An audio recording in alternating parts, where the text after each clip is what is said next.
तालुक्यामध्ये शेतकऱ्यांमधून आनंदाचं वातावरण पाहायला मिळतंय. भर उन्हाळ्यामध्ये शेतकऱ्यांची जी पिकं जळायला लागलेली होती, अगदी वेळेत त्यांना पाणी आपल्या पाठपुराव्यामुळे लवकर मिळाल्यामुळं अतिशय चांगलं वातावरण शेतकऱ्यांमध्ये आहे. तर आपली काय प्रतिक्रिया आहे या अनुषंगाने? नाही, गेल्या 30-40 वर्षापासून या तालुक्यामधले जे जे ज्वलंत आणि अडचणीचे विषय आहेत ते विषय मी जवळून पाहिलेले होते. त्यामुळं मला माहिती होतं की 15 दिवस उशिरा पाणी इंग्रज कालापासून ही सिस्टम आहे की 15 मार्चलाच पाणी उन्हाळी हंगामाचं सुटतं आणि 21 दिवसाला दुसरं आवर्तन हे इंग्रज काळातलं नियोजन आहे. परंतु परिस्थिती बदलली, आता पीक पद्धती बदलली, लोकांचं जमीन कसण्याची क्षमता वाढली, त्यामुळं संपूर्ण तालुका हा जे ओलिताखाली आहे किंवा पिकाखाली आहे. त्यामुळं त्याला ही वेळा बदलणं गरजेचं होतं, कारण 21 दिवसाची पाळी आता 62 दिवसावर, 71 दिवसावर, 58 दिवसावर आलेली आहे. आणि मग एवढं दिवस पीक उन्हाळ्यामध्ये पाण्या वाचून राहू शकत नाही. म्हणून मी अजितदादा आणि राधाकृष्ण विखे पाटील यांना विनंती केली की आमच्या नेरा राईट कॅनलला तुमचं 15 तारखेला पाणी सुटायचं असेल, आमचं 1 तारखेला सोडा. आणि मग ती मिटिंग तातडीने लावली. मिटिंगमध्ये तो निर्णय करून घेतला आणि त्यामुळे तालुका आज जो हिरवागार दिसतोय ते या नियोजनाचं चांगलं फलित आहे असं माझं मत आहे.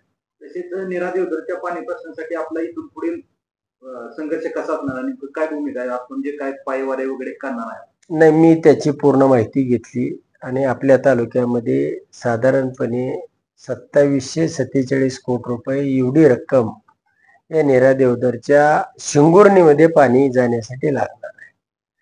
या वर्षीची जी तरतूद आहे, आर्थिक वर्षामधली बजेटमधली तरतूद आहे, ती 247 कोटीची आहे.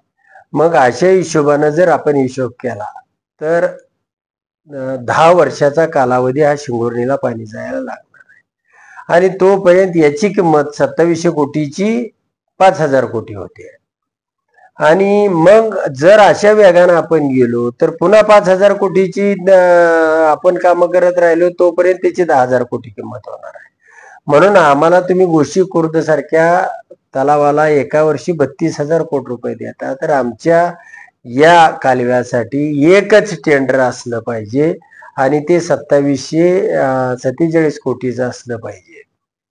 आणि यासाठी मी येणाऱ्या 12 जून महिन्यामधील 12 जून ते 16 जून शिंगुर्णी पासून पायी चालत हे शिंगणापूरपर्यंत म्हणजे कोथळ्यापर्यंत जाणार आहे. याचं कारण असं आहे की इथल्या लोकांना माहिती नाही की आपल्या नावावरती पाणी आहे, आपल्यासाठी धरण बांधलं गेलंय, आपल्या पाणी त्या अधिकाराचा हक्काचं आहे, परंतु शासनापर्यंत कसं पोचवायचं, शासनाला हे पैसे कधी मागायचे याचं माध्यम नव्हतं. आणि मी आमदार म्हणून ते माध्यम झालेलं आहे. म्हणून मला कोणत्याही परिस्थितीमध्ये या लोकांना 31 डिसेंबर 2026 या दिवशी शिंगुर्णीमध्ये पाणी सोडलेलं पाहायचं आहे. आणि त्यासाठी म्हणून या लोकांना जागृत करणं, या लोकांना याची भूमिका समजावून सांगणं, तुमचं पाणी तुमच्या जवळच आहे, तुमच्या मनामध्ये, पण प्रत्यक्षामध्ये तुम्हाला ते पाणी कसं मिळवायचं यासाठी तुमची 41 वर्षे गेली. आता ही वर्ष अशाच वेगाने हे सरकार जर काम करायला लागलं, 247 कोटी दरवर्षी द्यायला लागलं, तर आपल्याला पाणी येण्यासाठी अजून 40 वर्ष लागतील. तर ते पाणी आणायचं आपल्याला 2026 ला. आणि त्यासाठी हे माध्यम म्हणून उत्तमराव जानकर काम करणार आहे. दुसरा असा विषय की मी आमदार झालोयच तेवढ्यासाठी की या नेरा देवधरचं पाणी शिंगुर्णीमध्ये सोडण्यासाठी. माझ्या आमदारकीचा दुसरा काय उपयोग नाही. म्हणजे सामान्य लोकांना इतर उपयोग असेल, परंतु माझ्या डोळ्यासमोरचं जे मोठं काम आहे, ज्या उद्देशाने मी आमदार झालोय, त्यामध्ये मला काय करायचं आहे, या भागातले 52 तलाव आहेत सगळे, त्यातले 10 तलावाचं मी साठवण तलावामध्ये रूपांतर केलेलं आहे. बाकीचे अनेक पाझर तलाव आहेत जे 42 अजून राहिलेले, त्या सगळ्याचं साठवण तलावामध्ये रूपांतर करायचं आहे. ते सगळे तलाव हे मला नेरा देवधरच्या पाण्यानं भरून घ्यायचे आहे. पाऊस वेळेवर पडला नाही पडला तरी हा भाग सुद्धा याच तालुक्याचा भाग आहे.